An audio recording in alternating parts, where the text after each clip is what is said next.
അള്ളാഹുവിന്റെ ഹബീബ് മനസ്സിലിരിക്കുന്ന ഒരു കൂട്ടുകാരനെ കണ്ടാൽ സിംഹം ഗർജിക്കുകയില്ല.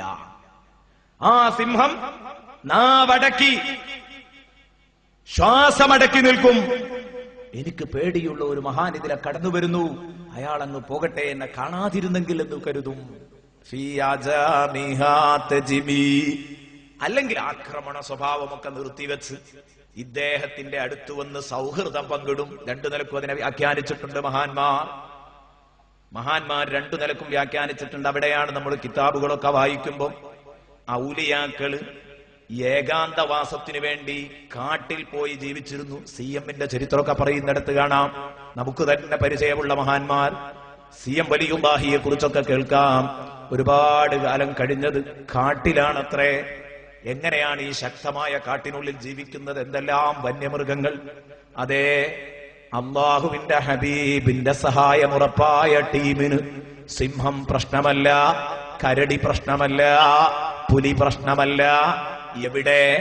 ഇതാ, ഇത് വെറുതെ ഒരു ആലങ്കാരിക പ്രയോഗം നടത്തിയതല്ല. ഇമാം ബൂസീരി റഹ്മത്തുള്ളാഹി അലൈഹി ബഹുമാനപ്പെട്ട സഫീനത്ത് റളിയല്ലാഹു അൻഹുവിന്റെ ഉദാഹരണം നമുക്ക് കാണാം.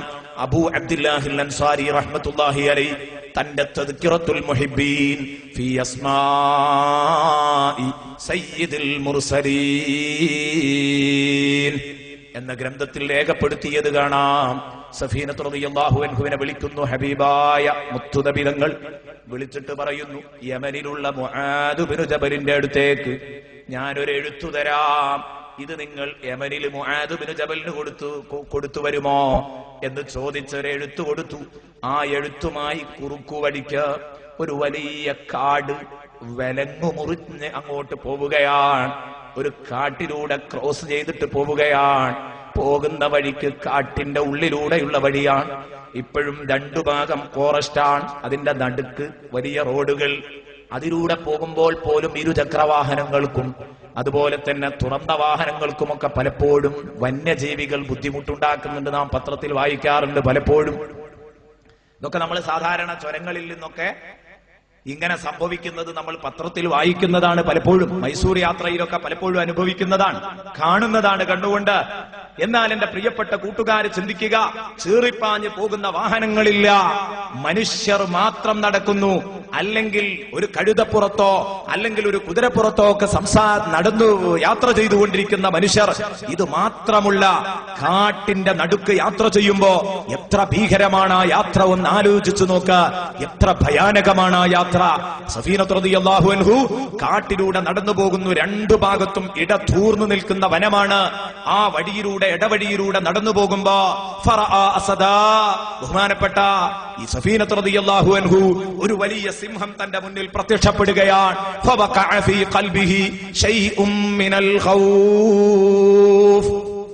അങ്ങനെ വന്നപ്പം ബഹുമാനപ്പെട്ട സഫീനത്ത് റളിയല്ലാഹു അൻഹുവിന്റെ മനസ്സിൽ ഒരു ചെറിയ ആശങ്ക.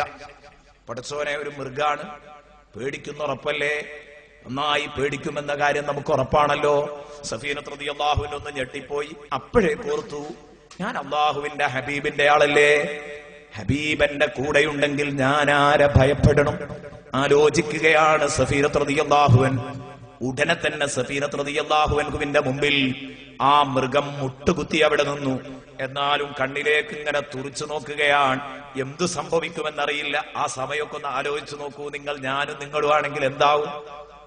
സിംഹത്തിന്റെ മുഖത്ത് നോക്കി ഇങ്ങനെ ഇരിക്കാൻ പറ്റുമോ? മൃഗശാലയിൽ പോയി കാണാൻ സുഖം ഉണ്ടാവും. അതല്ല ഏർപ്പാട്. മൃഗശാലയിൽ നിന്ന് ഒന്നെങ്ങാനും കൂട് പൊട്ടി പുറത്തേക്ക് വന്നാൽ അവിടെ ആരെങ്കിലും കാണുമോ? ആലോചിക്കണം. ഇത് കൺമുമ്പിൽ നേരിട്ട് കാണാൻ. അവിടെ മുട്ടുകുത്തി നിൽക്കുന്ന ഈ മൃഗത്തിന്റെ മുഖത്ത് നോക്കിയിട്ട് മഹാനവറുകൾ പറയുകയാണ്, അയ്യുഹസ്സബുൽ അന റസൂലു റസൂലില്ലാഹി. ഓ വന്യമൃഗമേ, ഞാൻ അല്ലാഹുവിന്റെ ഹബീബിന്റെ ദൂതനാണ്, റസൂലുള്ളാഹിയുടെ റസൂലാണ്. റസൂലുള്ളാഹി പറഞ്ഞയച്ചയാളാണ്. യമനിലേക്ക് മുആദ് ബിൻ ജബൽ റളിയല്ലാഹു അൻഹുവിന് ഒരു എഴുത്തുമായി പോവുകയാണ് ഞാൻ.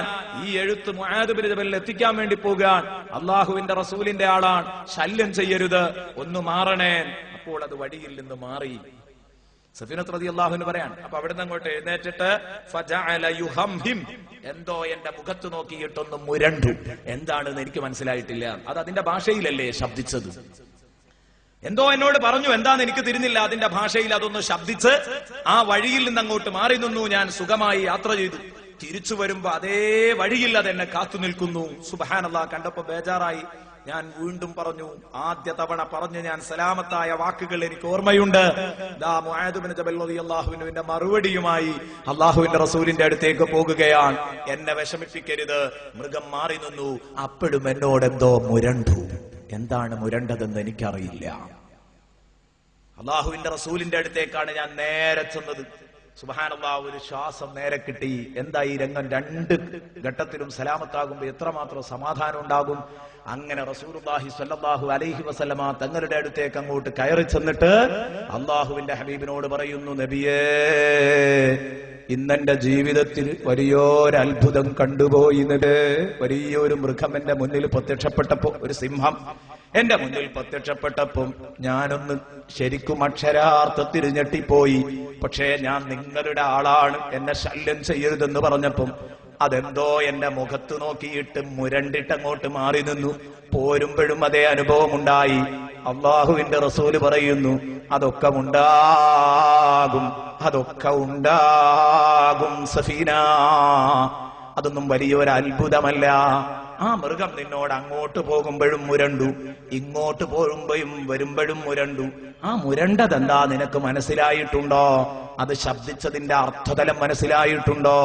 ഇല്ല ഇല്ല ഹബീബേ, എനിക്ക് മനസ്സിലായിട്ടില്ല. അപ്പോഴാ റസൂലുള്ളാഹി പറഞ്ഞത്, അങ്ങോട്ട് പോകുമ്പോ നീ അല്ലാഹുവിന്റെ റസൂലിന്റെ ആളാണ്, മാറി നിൽക്കണമെന്ന് പറഞ്ഞപ്പം മൃഗം ചോദിച്ചത് എന്താണെന്നറിയോ? ആ മൃഗം അങ്ങനെ ശബ്ദിച്ചത്, മുരണ്ടത്, അത് ചോദിച്ചത് വലിയ ഒരു ചോദ്യമാണ്. അല്ലാഹുവിന്റെ റസൂലിന്റെ ആളാണെന്ന് പറഞ്ഞപ്പം കൈഫ റസൂലുള്ളാഹി വഅബൂബക്കറിൻ വഉമറു വഉസ്മാൻ. അല്ലാഹുവിന്റെ ഹബീബിന്റെ വിശേഷം എന്തൊക്കെയാ? സുഖം തന്നെയല്ലേ? അബൂബക്കർ സിദ്ദീഖിനും സുഖം തന്നെയല്ലേ? ഉമർ ഇബ്നുൽ ഖത്താബിനും സുഖം തന്നെയല്ലേ? ഉസ്മാൻ ഇബ്നു അഫ്ഫാനും സുഖം തന്നെയല്ലേ? ആരായി അബൂബക്കർ സിദ്ദീഖിന്റെ ഒക്കെ വിശേഷങ്ങൾ അന്വേഷിക്കുന്നത്? കാട്ടിലുള്ള സിംഹം. അല്ലാഹുവിന്റെ റസൂലാ പറഞ്ഞു കൊടുക്കുന്നത്. അത് ചോദിച്ചിരുന്നത് അതാണ്. നിനക്ക് മനസ്സിലായോ എന്ന്?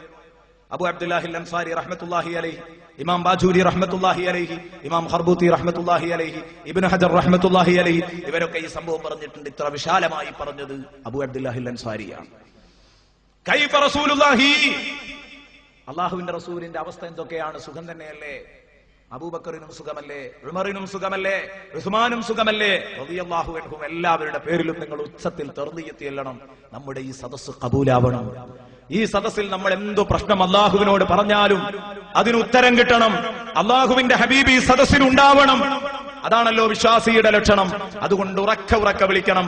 ഈ സിംഹം മാറി നിന്നത് എന്തിന്റെ പേരിലാണെന്നറിയോ നിങ്ങള്? റസൂലുള്ളാഹിനോടുള്ള ബഹുമാനം കൊണ്ടും സ്നേഹം കൊണ്ടുമാണെങ്കിൽ, അവരോടുള്ള ബഹുമാനമാണ് ഈ കാണിച്ചതെങ്കിൽ, എന്തിനാണ് അല്ലാഹുവിന്റെ റസൂലിന്റെ കൂടെ അബൂബക്കർ സിദ്ദീഖിനെ ഉൾപ്പെടുത്തിയത്, ഉമർ ഇബ്നുൽ ഖത്താബ് റളിയല്ലാഹു അൻഹുവിനെ ഉൾപ്പെടുത്തിയത്, ഉസ്മാൻ ഇബ്നു അഫ്ഫാൻ റളിയല്ലാഹു അൻഹുവിനെ ഉൾപ്പെടുത്തിയത്? ഒരു ചോദ്യമാണ്. എന്നാൽ ഉസ്മാൻ റളിയല്ലാഹു അൻഹു കഴിഞ്ഞില്ല. ഇങ്ങോട്ട് വരുമ്പോ നിന്നോട് മുരണ്ടില്ലേ? അതിന്റെ അർത്ഥം എന്താണെന്ന് നിനക്ക് മനസ്സിലായോ? ഇല്ല നബിയേ. ഇങ്ങോട്ട് വരുമ്പോ നിന്നോട് പറഞ്ഞത്, ഏതായാലും നീ അല്ലാഹുവിന്റെ റസൂലിന്റെ അടുത്തേക്കല്ലേ പോകുന്നത്, എന്നാൽ അഖ്രിഉ മിന്നി അസ്സലാം ഹബീബി മുഹമ്മദാ വഅബാ ബക്രിൻ വഉമറ വഉസ്മാന വഅലിയൻ വസുഹൈബൻ വഅമ്മാറാ റളിയല്ലാഹു അൻഹും. റസൂലുള്ളാഹിന്റെ അടുത്ത് എത്തിയ ഉടനെ തന്നെ എന്റെ ഒരു സലാം പറയണം കേട്ടോ അല്ലാഹുവിന്റെ ഹബീബിനോട്. അതാണ് നിന്നോട് സിംഹം ഏൽപ്പിച്ചത്. നിനക്കറിയോ? അബൂബക്കർ സിദ്ദീഖിനോടും എന്റെ സലാം പറയണം, ഉമർ ഇബ്നുൽ ഖത്താബ് റളിയല്ലാഹു അൻഹുവിനോടും എന്റെ സലാം പറയണം, ഉസ്മാൻ ഇബ്നു അഫ്ഫാനോടും പറയണം, അലി ഇബ്നു അബീ താലിബിനോടും പറയണം, സുഹൈബ് റളിയല്ലാഹു അൻഹുവിനോട് പറയണം, അമ്മാർ റളിയല്ലാഹു അൻഹുവിനോട് പറയണം. എന്തേ ഇത്? അല്ലാഹുവിന്റെ ഹബീബിനെ ഓർക്കുമ്പോഴും പറയുമ്പോഴും വിശ്വാസികൾക്ക് ഹബീബിനെ മാത്രം ഓർക്കാൻ കഴിയില്ല.